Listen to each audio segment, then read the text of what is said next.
हाय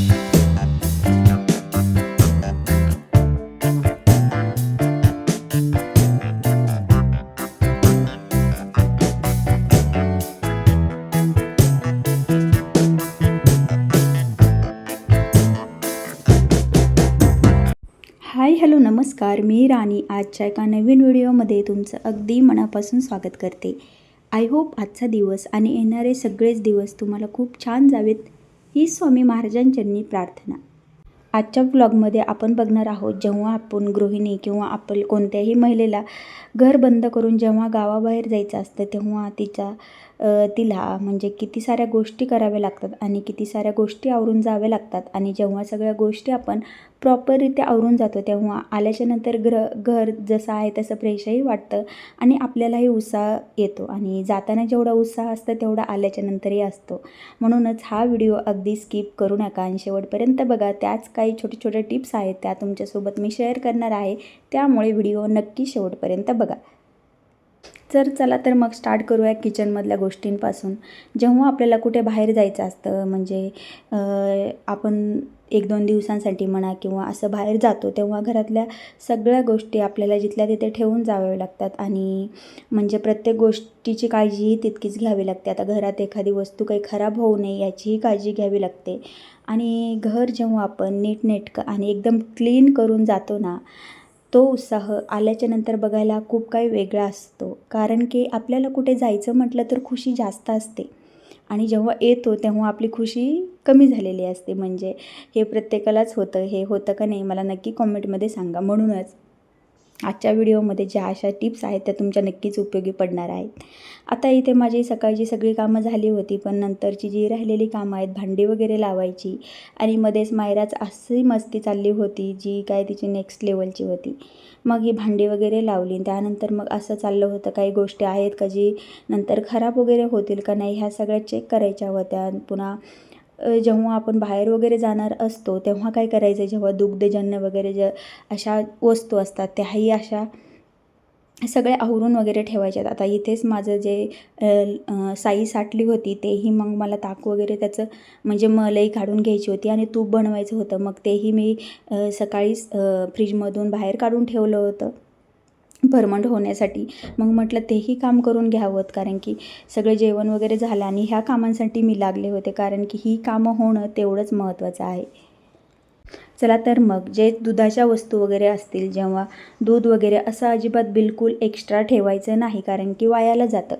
आणि तुम्हाला माहीतच असेल आपण गृहिणी जास्तीत जास्त बचत कशी होईल याच्याकडेच आपला दृष्टिकोन असतो आणि त्याच गोष्टींतून आपण शिकत असतो. आता आपल्याला माहिती असतं आपल्याला जायचा प्लॅन वगैरे अचानक ठरतो तेव्हा गोष्ट वेगळी, पण जेव्हा आपला प्लॅन आधीच ठरलेला असतो तेव्हा गोष्टी सगळ्या ऑर्गनाईज करून जाणं हे आपल्याला अवघड होत नाही. मग आधीच माहिती होतं त्यामुळे मग दूधही आज कमी घेतलं होतं.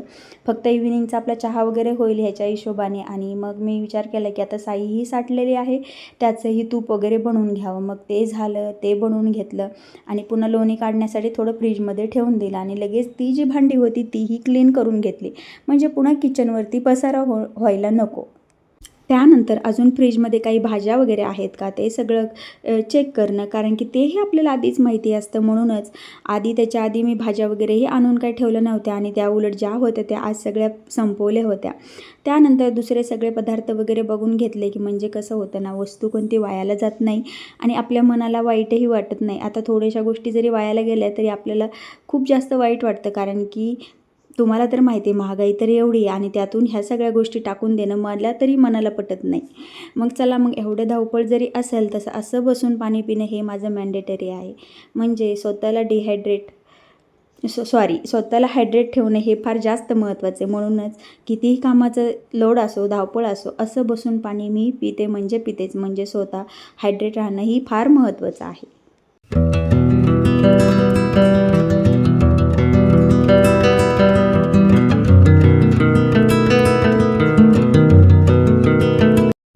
प्रत्येक छोट्या गोष्टींचं नियोजन आधी करणं आणि नियोजनबद्ध कामं करणं हे आपल्या सगळ्यांसाठीच खूप फायदेशीर ठरत असतं. म्हणूनच प्रत्येक गोष्ट करताना अगदी व्यवस्थित आणि नियोजनबद्ध केली की एक छानशी सवयही आपल्याला लागून जाते आणि आपलं रुटीनही छान वेळेत सेट होतं. म्हणूनच नंतर लगेच दुपारच्यासाठी, कारण की मायराही आता झोपली होती आणि त्यानंतर म्हटलं तिला इव्हिनिंगसाठी खाण्यासाठी करूयात काहीतरी.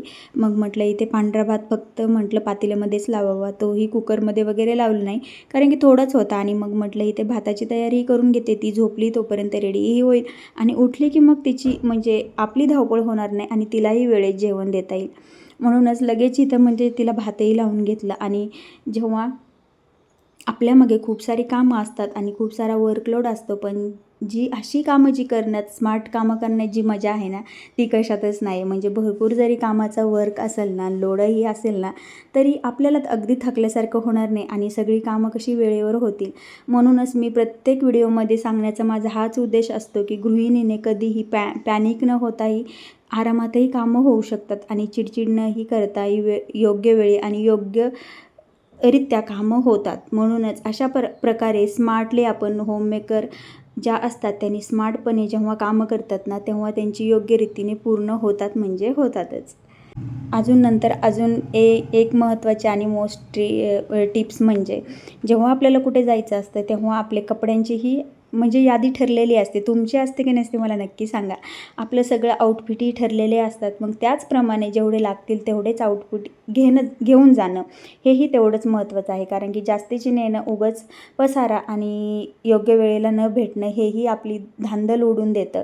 म्हणूनच आधीच ह्याही गोष्टींचं आधीच थोडंसं नियोजन करून ठेवायचं, म्हणजे योग्य वेळी योग्य सामान आपल्याला योग्य प्रकारे नेता येतं आणि जास्त पसाराही होत नाही.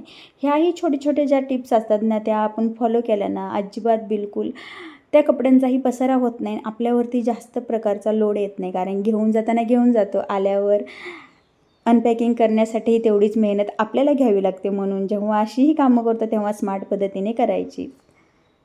चला तर मग ही टिप्स तुम्हाला कशी वाटली मला नक्की कॉमेंटमध्ये सांगा. आणि माझं आधी कसं व्हायचं माहिती आहे तुम्हाला, म्हणजे जायचं असतं आपल्याला जिथे 2-3 ड्रेस लागणार असेल तिथे 3, 4, 5 घेऊन जायचे आणि त्याचा वापरही होत नाही.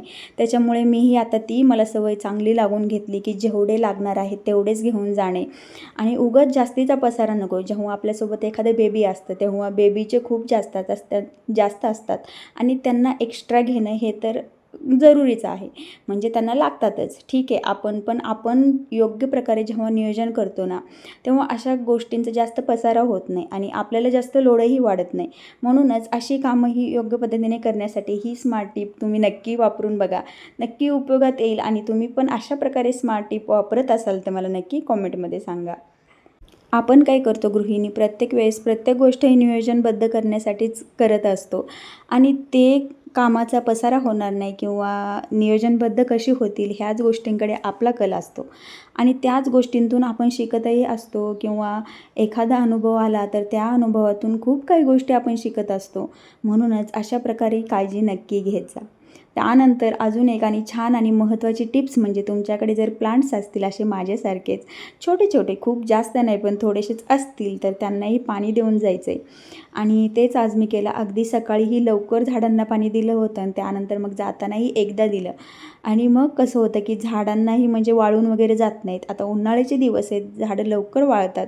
2 टाईम पाणी दिलं तरीही कमीच पडतं. म्हणूनच सकाळी एकदा दिलं होतं, बघू शकता इथे, आणि त्यानंतर मग निघण्याच्या वेळीही एकदा पाणी दिलं. आणि असं करू शकता. तुमचे नेबर्स वगैरे खूप छान असतील, म्हणजे तुमचं कम्युनिकेशन छान असेल तर तुम्ही त्यांनाही सांगून जाऊ शकता की आमच्या झाडांना पाणी द्या म्हणून. तर झाडं बाहेरच असतील तर देऊ शकतात. असं तुम्हीही त्यांची कामं करू शकता आणि तेही तुमची कामं करत असाल तर काहीच फरक पडत नाही. म्हणून तुमचा योग्य कम्युनिकेशन असेल आणि छान प्रकारचं तुमचं बॉन्डिंग असेल तर तेही होऊन जातं. माझं तर होतं. जेव्हा मी खूप जास्त दिवसांसाठी जाते तेव्हा त्यांना मेसेज करून किंवा जातानाच सांगून जाते की झाडांना पाणी द्या म्हणून. आणि असं केल्याने काय होतं की छान म्हणजे आपलंही काम होतं आणि त्यांच्याशी आपला बॉन्ड छान राहतो. म्हणजे काही होत नाही. प्रत्येक वेळेस सगळी कामं आपली म्हणजे असं नाही म्हणता येणार की इतरांवर कशी सोपवायची, पण छान आपलं जर बॉन्डिंग असेल ना, ही कामं होऊन जातात आणि आपले नेबर छान असतील तर त्याही गोष्टी अगदी सहजपणे होऊन जातात. आणि तुमचेही नेबर असे आहेत का मला नक्की कॉमेंटमध्ये सांगा. कारण की आपण एवढं जपलेलं असतं, झाडांना जीव लावलेला असतो, पण 2-3 दिवसात जर त्यांना पाणी नाही भेटलं, आता उन्हाळ्याचे दिवस आहेत, मग ते सुकून जातात आणि आपला सगळा मूड खराब होतो. म्हणून आता मी अशी आयडिया करत असते आणि तुम्ही नक्की असे छोटे छोटे आयडियाज करत जा. आणि ह्याला मोगऱ्याला तर एवढे सगळे फुलं येत आहेत ना, खूप सुंदर सुंदर आणि छान छान फुलं येतात. तुम्ही बघितलंच असेल, खूप जास्त कळ्या येऊन गेलेल्या आहेत. चला मग, हा व्हिडिओ सगळ्यांसाठी नक्कीच उपयुक्त आहे आणि मला असं वाटतं सगळ्यांसाठी उपयुक्त ठरेल.